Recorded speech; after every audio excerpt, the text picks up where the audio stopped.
دوسری کال لیتے ہیں. السلام علیکم. کال ڈراپ ہو گئی ہے. ناظرین اگر آپ کو انتظار کرنا پڑتا ہے تو میں معافی چاہتا ہوں کیونکہ کالوں کی جو ہے وہ بہت زیادہ کال کا جو ہے لوڈ ہے. اچھا میرے بھائی نے سوال پوچھا ہے کہ روزے کی نیت کے بارے میں جو ہے دیکھیں روزے کی ایوری ڈے نیت کریں. آپ رات کو سونے سے پہلے کر لیں یا سحری میں کر لیں, زبان سے کر لیں, دل کے ارادے کا نام نیت ہے. وَبِصَوْمٍ غَدٍ نَوَيْتُ مِنْ شَهْرِ رمضان, اگر ایک دن پہلے کر رہے ہیں وَبِصَوْمٍ نَوَيْتُ مِنْ شَهْرِ رمضان, میں روزے کی نیت کرتا ہوں, آج کے روزے کی نیت کرتا ہوں. اسی طرح آپ نے سوال پوچھا ہے کہ نیت کر لی, کھا پی لیا, ابھی بھی 15-20 منٹ باقی ہیں, تو کیا ان 15-20 منٹ میں آپ کھا سکتے ہیں, پی سکتے ہیں؟ بالکل میرے بھائی, آپ کھا سکتے ہیں, پی سکتے ہیں. اور اللہ کے رسول صلی اللہ علیہ وسلم نے فرمایا کہ میری امت اس وقت تک خیر پہ رہے گی جب تک وہ سحری دیر سے کرے گی, آخری وقت تک کرے گی, اور افطار جو ہے وہ پہلے وقت کے اندر کرے گی, اول وقت کے اندر کرے گی. تو بالکل آپ کھا سکتے ہیں. نیت تو صرف اس بات کا ہے کہ جی میں روزہ رکھ رہا ہوں, باقی آپ جو ہے صبح صادق تک جو ہے وہ بالکل آپ کھا پی سکتے ہیں, آپ کو اجازت ہے. ناظرین ہم گفتگو کر رہے تھے آج جو ہے وہ دعا کے اوپر. میں عرض کر رہا تھا کہ دعا جو ہے اللہ کے رسول صلی اللہ علیہ وسلم نے فرمایا افضل الذکر لا الہ الا اللہ, کہ سب سے افضل ذکر جو ہے وہ لا الہ الا اللہ محمد الرسول اللہ ہے. جو شخص لا الہ الا اللہ محمد الرسول اللہ 100 دفعہ صبح پڑھتا ہے, 100 دفعہ شام کو پڑھتا ہے, اس کا ذکر کرتا ہے, اللہ رب العزت اس کے چہرے کو 14ویں رات کے چاند کی طرح جو ہے وہ منور کر دیتے ہیں. اور اس دن منور کریں گے جس دن پورا حشر کا میدان ہوگا, پوری دنیا کے انسان ہوں گے, اس کا چہرہ جو ہے وہ چمک رہا ہوگا, دمک رہا ہوگا. اللہ دنیا کے اندر بھی اس کے چہرے کو چمکتا دمکتا کر دیں گے. جب انسان لا الہ الا اللہ محمد رسول اللہ کہتا ہے تو نور کی ایک لہر اس کے زبان سے نکلتی ہے اور اس کا کنیکشن ڈائریکٹ عرش اللہ سے جو ہے وہ قائم ہو جاتا ہے, ڈائریکٹ اس کا تعلق وہاں سے قائم ہو جاتا ہے. اور لا الہ الا اللہ اپنی ساری برکات کے ساتھ, اپنی ساری فیوزات کے ساتھ, اپنی عظمت اور جلال کے ساتھ انسان کے دل کے اوپر جو ہے وہ اثر کرتا ہے. اسی طرح اللہ کے رسول صلی اللہ علیہ وسلم نے فرمایا افضل الدعاء الحمدللہ, سب سے افضل دعا کیا ہے؟ الحمدللہ. ناظرین اب سوال یہ اٹھتا ہے کہ الحمدللہ تو یہ ہے کہ تمام کی تمام تعریفیں اللہ کے لیے ہیں, اس میں تو تعریف کی جا رہی ہے, اس کے اندر سوال کہاں ہے؟ تو آپ کو اندازہ ہوگا کہ جب کسی بڑے آدمی کی, کسی شریف آدمی کی, کسی سمجھدار آدمی کی جب بہت زیادہ تعریف کی جائے تو اس کا مطلب یہ ہوتا ہے کہ وہ اس سے کچھ سوال کرنا چاہتا ہے. اور تمام کے تمام منعم حقیقی تمام کی تمام نعمتیں جو ہمیں حاصل ہیں وہ اللہ رب العزت کی ذات سے حاصل ہیں. تو لہذا جو شخص صرف اللہ کی تعریف بیان کرتا ہے, اللہ کی حمد و ثنا بیان کرتا ہے, اللہ رب العزت اس کی تمام حاجات کو جو ہے وہ پورا فرماتے ہیں. اسی طرح اللہ کے رسول صلی اللہ علیہ وسلم سے ایک صحابی نے پوچھا یا رسول اللہ کہ میں جو ہے کامل طور پر یعنی کوئی دعا نہیں مانگتا, پورا وقت جو ہے صرف درود شریف پڑھتا رہتا ہوں, تو کیا اللہ رب العزت جو ہے وہ میری دعا کو جو ہے وہ قبول, میری جو حاجات ہیں اللہ ان کو دیکھتا ہے, اللہ ان کو قبول کرے گا, اللہ ان ضروریات کو پورا کرے گا؟ اللہ کے رسول صلی اللہ علیہ وسلم نے فرمایا کہ جو صرف درود شریف پڑھتا رہتا ہے اللہ رب العزت درود شریف کی برکت سے اس کی تمام ضروریات کو پورا کرتے ہیں. اسی طرح سے ایک حدیث میں آتا ہے جو شخص قرآن پڑھتا رہتا ہے اور دعا نہیں مانگتا, صرف تلاوت ہی کرتا رہتا ہے, تو اللہ رب العزت اس تلاوت کی برکت سے اللہ رب العزت اس کی تمام جائز حاجات کو جو ہے وہ پورا فرماتے ہیں. ناظرین الحمدللہ دیکھیں آپ اگر ہم قرآن کو اٹھاتے ہیں تو قرآن شروع کس چیز سے ہوتا ہے؟ الحمدللہ رب العالمین. سب سے پہلا لفظ جو قرآن کے اندر ہے الحمدللہ رب العالمین, تمام کی تمام تعریفیں رب العالمین کے لیے. ناظرین کال لے لیتے ہیں, انشاءاللہ ہماری گفتگو اسی طرح جاری رہے گی. السلام علیکم. السلام علیکم. وعلیکم السلام ورحمۃ اللہ وبرکاتہ. کون صاحب بول رہے ہیں؟ وعلیکم السلام. جی میرے بھائی کون صاحب بول رہے ہیں؟ ہاں جی میں ناروے سے بول رہا ہوں, رمیز راجہ. جی خیریت سے آپ ٹھیک ہیں؟ تو الحمدللہ ماشاءاللہ آج آپ نے بہت اچھا ٹاپک پہ روشنی ڈالی ہے. جی بہت شکریہ. تو اس سلسلے میں میرا ایک سوال ہے کہ جب مساجد میں اجتماعی دعا ہوتی ہے جی تو جو مولانا صاحب ہوتے ہیں جی وہ دعا مانگتے ہیں, پہلے عربی میں مانگتے ہیں پھر اردو میں مانگتے ہیں, وہی چیز جو عربی میں مانگ چکے ہوتے ہیں, اور خصوصاً دعا کو لمبا کر دیتے ہیں.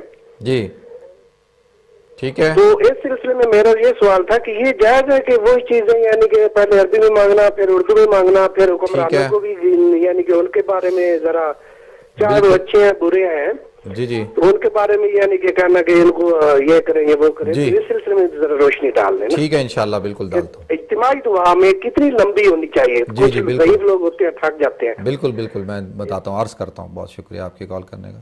اچھا میرے بھائی نے سوال پوچھا ہے کہ جی دعا اجتماعی دعا, دیکھیں میں نے مقامات اور اوقات بیان کیے. بعض عبادات ایسی ہوتی ہیں جن کے بعد دعا مانگنے سے دعا قبول ہوتی ہے. جیسے ایک شخص طواف کر رہا ہے, طواف کرتے ہوئے جو دعائیں مانگی جائیں وہ قبول ہوتی ہیں. حضور اکرم صلی اللہ علیہ وسلم کے روضہ مبارک پہ حاضری دے رہا ہے, دعا مانگے دعا قبول ہوتی ہے. اور اسی طریقے سے نماز کے بعد جو ہے وہ اللہ کی رحمت متوجہ ہوتی ہے, اس وقت کے اندر دعا مانگنی چاہیے, دعا قبول ہوتی ہے. تو اب اجتماعی دعا جو ہے, دیکھیں آج کیا ہو گیا کہ دعا ایک رسم بن چکی ہے, ایک عادت بن چکی ہے. ایسے ہاتھ اٹھاتے ہیں, کچھ لوگ یوں ہاتھ کر کے رکھے ہوتے ہیں, کچھ یوں کرے ہوئے ہوتے ہیں, کوئی ادھر دیکھ رہا ہوتا ہے. آپ مجھے ایک بتائیں, اگر کسی آدمی سے آپ کوئی سوال کرنے کے لیے جائیں اور آپ داڑھی کھجا رہے ہوں, سر کھجا رہے ہوں, ادھر دیکھ رہے ہوں, ادھر دیکھ رہے ہوں, اور جو ہے وہ اس سے سوال بھی کریں, تو وہ آپ اس کو ایک تھپڑ ماریں گے. آپ کہیں گے کہ بھائی تو یہ تو سیریس ہی نہیں ہے, اس کو شاید ضرورت ہی نہیں ہے, اس کو تو توجہ ہی نہیں ہے اس کی میری طرف. تو اسی طرح دعا کو رسم نہیں بنانا چاہیے, بلکہ عرض یہ ہے کہ دعا کے لیے ایک مخصوص وقت نکالنا چاہیے, اور اس وقت کے اندر طویل, حضور اکرم صلی اللہ علیہ وسلم طویل دعائیں مانگا کرتے تھے. اور وہ انفرادی دعا, میں یہ عرض کر رہا ہوں انفرادی دعا, انفرادی آپ جتنی طویل دعا مانگ سکتے ہیں مانگیں, لیکن اجتماعی دعا جو ہے وہ 3-4 منٹ 5 منٹ سے زیادہ نہیں ہونی چاہیے. ہر آدمی کا, بچوں کا, عورتوں کا, ضعیف لوگوں کا خیال رکھنا چاہیے. اور رہ گئی یہ بات کہ وہی دعا اردو میں, عربی میں, دیکھیں اللہ رب العزت نے قرآن جو ہے عربی کے اندر اتارا. حضور اکرم صلی اللہ علیہ وسلم نے فرمایا احب العرب لثلاث, کہ عربوں سے محبت کرو, عربی سے محبت کرو 3 وجہ سے. فإنی عربی, کیونکہ میں عربی ہوں, میری زبان عربی ہے. ولغت اہل الجنہ عربی, اور جنت کی زبان جو ہے وہ عربی ہے. ولغت القرآن عربی, اور قرآن کی زبان عربی ہے. تو لہذا عربی کے اندر دعا مانگنا اللہ رب العزت کو زیادہ پسند ہے. لیکن جس زبان میں بھی آپ دعا مانگیں گے, اللہ تو ہر زبان کو سمجھتے ہیں, تو دعا آپ کر سکتے ہیں. ایک اور کال لیتے ہیں. السلام علیکم. السلام علیکم. وعلیکم السلام ورحمۃ اللہ وبرکاتہ. جی مفتی صاحب, میں لیڈ سے کوثر بات کر رہی ہوں. میں ایک بہت بڑی پرابلم میں ہوں. جی جی. کہ میں جب بھی نماز پڑھتی ہوں مجھے بہت غلط وسوسے اور خیال آتے ہیں. ٹھیک ہے. کی وجہ سے میں بہت پریشان ہوں اور میں ڈپریشن میں جا رہی ہوں. ٹھیک ہے. تو پلیز مجھے کوئی حل بتائیں پلیز. ٹھیک ہے, بالکل بتاتے ہیں بالکل آپ کو. اوکے جی, بہت شکریہ جی آپ کی کال کرنے کا. ایک اور کال لیتے ہیں. السلام علیکم. وعلیکم السلام. جی کون صاحب بول رہے ہیں؟ حضرت ایک سوال تھا. جی جی پوچھیں میرے بھائی, پوچھیں. وضو نے حالت وچ غسل واجب ہو جائے جی تو غسل کیسے کرتے ہیں, یعنی کہ الٹی کیسے کرتے ہیں, ناک میں پانی کیسے پاتے ہیں؟ یعنی روزے کی حالت میں غسل واجب ہو جائے تو؟ جی ہاں. ٹھیک ہے, بہت شکریہ آپ کی کال کرنے کا. اچھا, ایک اور میری بہن نے سوال پوچھا کہ نماز پڑھتے ہوئے جو ہے وسوسے آتے ہیں. دیکھیں یہ وسوسہ, قرآن کہتا ہے فوسوس الیہ الشیطان, کہ جو وسوسے آتے ہیں یہ شیطان کی طرف سے آتے ہیں. تو لہذا اس کا علماء نے بڑا اچھا طریقہ یہ بیان کیا ہے کہ جب بھی آپ نماز پڑھنا شروع کریں تو سب سے پہلے تو اچھی طرح سے وضو کریں, پاک صاف ہوں, خوشبو کا استعمال کریں, اور جو ہے بالکل اپنی ساری توجہ کو جو ہے نماز کی طرف لگائیں, اور اس بات کا دھیان کریں کہ اللہ رب العزت کو آپ دیکھ رہے ہیں. اگر یہ دھیان نہیں ہو سکتا تو اتنا دھیان ضرور ہو کہ اللہ آپ کو دیکھ رہے ہیں, اور جو کچھ نماز میں پڑھا جاتا ہے اس کی طرف توجہ کریں, اپنی نگاہوں کی حفاظت کریں. اور انشاءاللہ وسوسہ آتا ہے اس کی طرف توجہ نہ کریں, جتنے وسوسے آ رہے ہیں اس کی طرف توجہ کرنے کی ضرورت نہیں ہے. اور جو ہے جتنا آپ وسوسے کو ہٹائیں گے اتنا وسوسے آئیں گے, وسوسے کو آنے دیں, اس کی طرف توجہ نہ کریں آپ. لوگ اس کے پیچھے پڑ جاتے ہیں, تو شیطان تو چاہتا ہی یہی ہے کہ لوگ جو ہے نماز سے دھیان ہٹ جائے اور میری طرف لگ جائے. تو لہذا آپ اپنی نماز کی طرف, تسبیحات کی طرف, رکوع میں جائیں سبحان ربی العظیم, یعنی اس کی توجہ کریں. سجدے میں سبحان ربی العلیٰ, یعنی جو پڑھ رہے ہیں اس کی طرف توجہ ہو, نگاہوں کی حفاظت ہو. انشاءاللہ اس طرح کوشش کرتے کرتے جو ہے اللہ رب العزت آپ کو جو ہے وسوسوں سے نجات عطا فرمائے گا. اور نماز کے بعد جو ہے وہ اعوذ باللہ من الشیطان الرجیم جو ہے وہ کثرت سے پڑھیں, لا حول ولا قوت الا باللہ العلی العظیم, اس کا ورد کثرت سے رکھیں. انشاءاللہ اللہ رب العزت آپ کی وسوسوں سے حفاظت فرمائے گا. دوسرا میرے بھائی نے سوال پوچھا ہے کہ روزے کی حالت میں اگر غسل فرض ہو جائے تو پھر اس کو غسل کو کس طرح کیا جاتا ہے. دیکھیں غسل کے اندر 3 چیزیں فرض ہیں.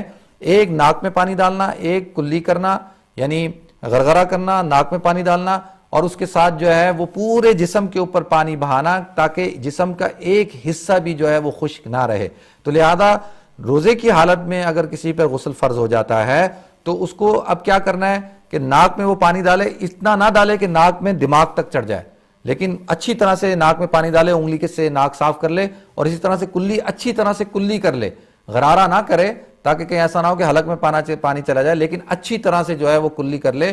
اور کوشش کریں اس بات کی پورا، یعنی اس پہ تو یہ روزے کی حالت میں اس طرح سے کر سکتے ہیں، اور انشاءاللہ اللہ رب العزت جو ہے اس کو جو ہے وہ پاکی عطا فرمائیں گے، کیونکہ اللہ رب العزت لا تکلف اللہ نفسا الا وسعها، اللہ رب العزت کسی نفس کو اس چیز کا مکلف نہیں بناتے جس کی وہ طاقت نہیں رکھتا، تو لہذا ہم پوری طور پر کوشش کر لیں تو انشاءاللہ ہمارا جو ہے وہ غسل ہو جائے گا۔ ناظرین اب ہمارے پروگرام کا وقت جو ہے وہ بالکل اختتام پر ہے، آپ حضرات سے گزارش ہے کہ آپ دعا میں جو ہے وہ شامل ہو جائیں، جیسا کہ آج کا ٹاپک ہی جو تھا وہ دعا تھا، تو لہذا اور دعا کے اندر جو ہے وہ ایک یہ ہے کہ افطار کے وقت اللہ رب العزت دعاؤں کو قبول کرتے ہیں، اس دھیان سے دعا مانگیں کہ اللہ رب العزت ہماری دعاؤں کو ضرور قبول فرمائیں گے۔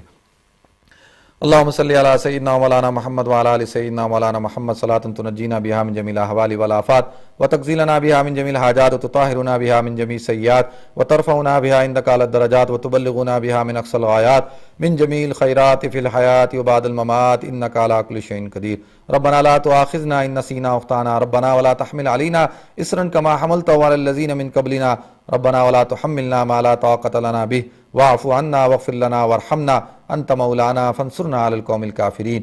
یا اللہ یا رحمان یا رحیم، یا اللہ تو ہم سب کے صغیرہ کبیرہ گناہوں کو معاف فرما، یا اللہ تمام خطاؤں سے درگزر فرما، یا اللہ تو رحم کا، کرم کا، فضل کا معاملہ فرما، یا اللہ تو رمضان المبارک کی ساری برکتیں ہمیں عطا فرما، یا اللہ روزے کی ساری سعادتیں ہمیں عطا فرما، یا اللہ ہم میں سے کوئی شخص بھی یا اللہ محروم نہ رہے، یا اللہ ہم میں سے کوئی شخص بھی جو ہے محروم نہ رہے، یا اللہ جتنے ناظرین نے دعاؤں کے لیے ہاتھ اٹھائے ہیں، اور یا اللہ جو ناظرین نے گزارش کی ہے دعاؤں کے لیے، یا اللہ تو ان سب کی جائز حاجات کو پورا فرما، یا اللہ تو ہم سب کو ایمان کے ساتھ یا اللہ قائم و دائم رکھ، اور یا اللہ جس وقت موت آئے اس وقت ایمان کے ساتھ موت آئے، اور یا اللہ تو ہم سب کو عافیت عطا فرما، یا اللہ ہمیں کاروبار عطا فرما، عافیت والا عطا فرما، یا اللہ ہمیں اولاد عطا فرما، عافیت والی اولاد عطا فرما، یا اللہ تو ہمیں نعمتیں عطا فرما، ان نعمتوں کا ہمیں شکر کرنے کی توفیق عطا فرما، اور یا اللہ وہ ساری کی ساری نعمتوں میں ہمیں عافیت عطا فرما، اور یا اللہ تو ہمیں اگر مال دے تو یا اللہ ہمیں اس بات کی بھی توفیق دے کہ یا اللہ وہ مال ہم تیرے راستے میں خرچ کریں، یا اللہ تیرے جو مظلوم اور مجبور بندے ہیں، یا اللہ جو غریب مسکین ہیں، یا اللہ تو ان کے اوپر ہمیں خرچ کرنے کی توفیق عطا فرما، اور یا اللہ اپنے دین کے لیے خرچ کرنے کی توفیق عطا فرما، یا اللہ ہمارے ناظرین جو حاجتیں رکھتے ہیں، جو پریشانیاں رکھتے ہیں، یا اللہ تو ان سب کی پریشانیوں کو دور فرما، یا اللہ ایک خاتون نے درخواست کی وہ بیمار ہیں، یا اللہ ان کو صحت کاملہ دائمہ عاجلہ مستمر عطا فرما، اور یا اللہ تو ہم سب کی حفاظت فرما، اور حضور اکرم صلی اللہ علیہ وسلم کے صدقے ہماری دعاؤں کو قبول فرما۔